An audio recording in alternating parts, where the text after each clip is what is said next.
Pakistan cricket board میں ایک عجیب قسم کی کھچڑی پک رہی ہے اور اس کھچڑی کا ذائقہ بہت سارے لوگوں کے لیے کڑوا ہونے والا ہے اور وہ ذائقہ پاکستان کی کرکٹ کو بھی تباہ کرے گا۔ شہنشاہ افریدی اور بابر کے بعد اب باری ہے T20 سے ڈراپ ہونے کی شہین شاہ افریدی کی۔ بابر اور رضوان کا تو سمجھ میں آتا ہے لیکن شہین شاہ افریدی کا سمجھ میں نہیں آتا۔ آپ کی یہ لاجک سمجھ میں آتی ہے کہ بابر اور رضوان ماڈرن ڈے کی T20 کرکٹ نہیں کھیلتے، مگر شہین شاہ افریدی کے ساتھ کیا مسئلہ ہے؟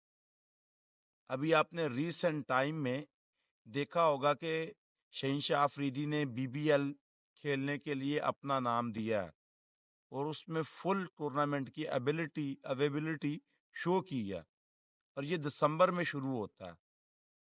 اس کا کیا مطلب بنتا ہے؟ جس کو بورڈ نے NOC بھی دے دیا ہے، آپ کو 2026 کے شروع میں T20 ورلڈ کپ کھیلنا ہے اور آپ کا پرائم فاسٹ بالر BBL میں کرکٹ کھیل رہا ہوگا۔ کیا آسٹریلیا کی اور سری لنکا کی کنڈیشنز ایک جیسی ہیں؟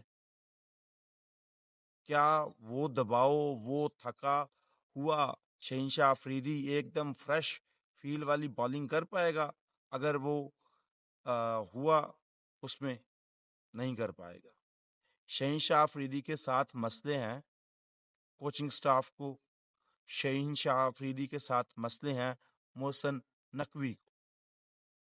اس وقت کرکٹ کا باس ایک ہی ہے بھائی، اور وہ محسن نقوی۔ وہ کھنس نہ اس نے کہیں پال کے رکھی ہے جب شہنشاہ افریدی کو ایک T20 سیریز کے بعد ٹیم سے ڈراپ کر دیا تھا، اس کی کپتانی کھا گئے تھے، تو وہ کھنس اس نے یہاں پال کے رکھی ہے، شہنشاہ افریدی نے بھی اور محسن نقوی نے بھی۔ اس کو جب کپتانی سے ہٹایا تھا تو محسن نقوی نے کہا تھا کہ یار بات چیت کرتے ہیں، بیٹھ کے سلجھاتے ہیں اس مسئلے کو کہ ہم نے غلطی کہاں کی ہے، مگر شہنشاہ افریدی نے منع کر دیا تھا محسن نقوی کو کہ اس وقت میں آپ سے ملاقات نہیں کرنا چاہتا۔ پھر پاکستان ورلڈ کپ سے پہلے جب انگلینڈ میں پریکٹس کر رہا تھا تو وہاں پہ یوسف نے یہ بات اپنی رپورٹ میں لکھی تھی کہ یہ بات نہیں مانتا شہنشاہ افریدی، یہ نو بال کروانے کی کوشش کر رہا ہے، یہ وائڈ بال پر جو ہے کنٹرول نہیں کر پا رہا، اس کو جس طرح کا پلان دیا جا رہا ہے اس پلان کے اکارڈنگ یہ بالنگ نہیں کر رہا۔ تو بعد میں شہنشاہ افریدی نے اپالوجائز کر لیا تھا۔ تو یہ ساری چیزیں پیچھے ریلیٹ ہوتی ہیں، اس وجہ سے شاید شہنشاہ افریدی کو تھوڑے مسائل کا سامنا کرنا پڑے، ٹھیک ہے؟ کیونکہ شہنشاہ افریدی نے PSL میں سب سے زیادہ وکٹیں لی، سب سے بڑھیا پرفارمنس، آخری 4 میچوں میں شاندار بالنگ، امپروومنٹ۔ اس کے باوجود اگر آپ ان کو بنگلہ دیش کی سیریز میں کنسیڈر نہیں کر رہے تو اٹ مینس کہ یار مسائل تو ہیں۔ اب پتہ نہیں وہ مینجمنٹ میں ہے یا پھر شہنشاہ افریدی کے ساتھ۔ BBL میں بابر، رضوان اور شہین، ان تینوں کی کارکردگی دیکھنے والی ہوگی اگر یہ سلیکٹ ہوتے ہیں۔ میں اسپیشلی دیکھنا چاہتا ہوں بابر اور رضوان کو کہ اگر یہ سلیکٹ ہوتے ہیں یہ کون سے نمبر پہ بیٹنگ کریں گے، کیونکہ پاکستان میں یوزلی بابر اعظم یا تو اوپنر آئے ہیں یا نمبر 2 پہ آ کے انہوں نے بیٹنگ کی ہے، ٹھیک ہے؟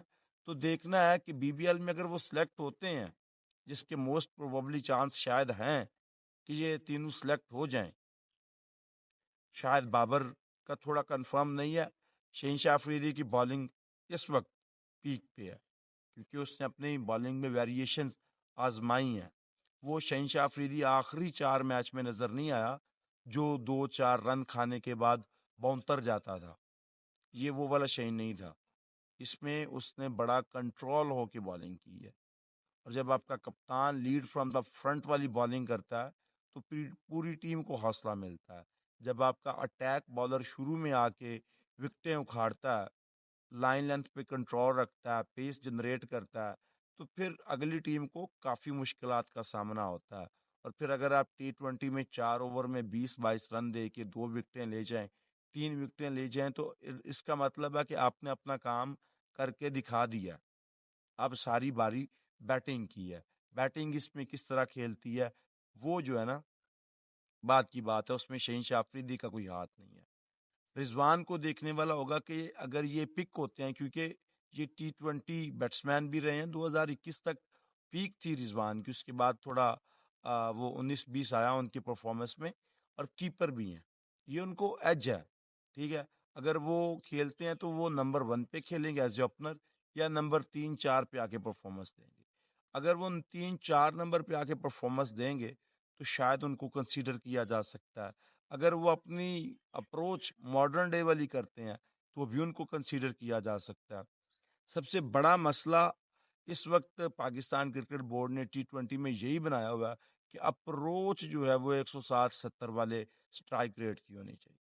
اپنے آرام سے آہستہ سے سلجھی ہوئی کرکٹ T20 میں نہیں کھیلنی. آپ کی وکٹیں گرتی ہیں، گرنے دیں. آپ کے رن بورڈ پہ نظر آنے چاہیے. وہ جو پریشر آپ آہستہ کھیل کے ٹیم پہ ڈیولپ کرتے ہیں نا، وہ نہیں ہونا چاہیے. اس سارے سینیریو سے نکلنے کے لیے آپ کو ڈیفینیٹلی تگڑے ذہن والے آدمی کی ضرورت ہے، جو آپ کی بات کو سنے بھی، ریلیٹ بھی کرے، اور پھر تیزی سے رن بھی بنا کے دکھائے. ادروائز ممکن نہیں ہے کہ بابر اور رضوان T20 میں رہ پائیں. حالانکہ مائک حسن کہہ چکے ہیں کہ اگر یہ ماڈرن ڈے کی کرکٹ کھیلنا سیکھ جاتے ہیں، پریفر کرتے ہیں، تو پھر یہ کنسیڈر ہوں گے. اور جب یہ دونوں کنسیڈر ہوں گے تو پھر دیکھنا پڑے گا کہ ان کو ایڈجسٹ کہاں کیا جاتا ہے. ابھی ہم نے صرف بنگلہ دیش کے خلاف سیریز جیتی ہے تو ہم نے کوئی تیر نہیں مارا. بنگلہ دیش کے گھر میں جا کے سیریز میں ہمیں پتا چلے گا کہ اگر ان نے سپن ٹریک بنا دیے تو یہ ہمارا بیٹنگ ڈپارٹمنٹ کس طرح کا بیہیو کرتا ہے. پھر جا کے ویسٹ انڈیز میں ہمیں پتا چلے گا کہ کس طرح کی دلیر کرکٹ کھیلی جاتی ہے. ویسٹ انڈیز کو ویسٹ انڈیز میں ہرانا خالہ جی کا گھر نہیں ہے. وہ وکٹیں بہت اچھی اور بہت بری دونوں طرح کی بناتے ہیں. بیٹنگ بالنگ دونوں کو ان کی وکٹیں جو ہیں وہ سپورٹ کرتی ہیں. اور ویسٹ انڈیز اپنے گھر میں لیتھل ہوتا ہے. ابھی تو انہوں نے انگلینڈ کی سرزمین پہ جا کے 200 رن مارے ہیں. تو اب یہ اندازہ لگائیں کہ وہ ٹیم اپنے گھر میں جب کھیلے گی تو کتنا تگڑا کھیلے گی. سو پاکستان کی بیٹنگ ڈیپتھ کا پتہ چلے گا کہ یہ پریشر ہینڈل کر پاتے یا نہیں کر پاتے. یہ جا کے یا تو بنگلہ دیش میں پتہ چلے گا اگر سپن ٹریک بنے تو، یا پھر ویسٹ انڈیز میں پتہ چلے گا کہ یہ بندے پریشر ہینڈل کر پاتے ہیں یا نہیں. ابھی قبل از وقت ہے سارا کچھ. بابر اور رضوان کو آپ اتنی آسانی سے دودھ سے مکھی کی طرح نہیں نکال سکتے. آپ کو ضرورت ان کی پڑے گی. وہ تو ابھی جشن منا رہے ہیں نا کہ ہم نے وائٹ واش کی کر دیا. تو یہ وائٹ واش کا مزہ زیادہ دیر آپ چکھ نہیں سکیں گے.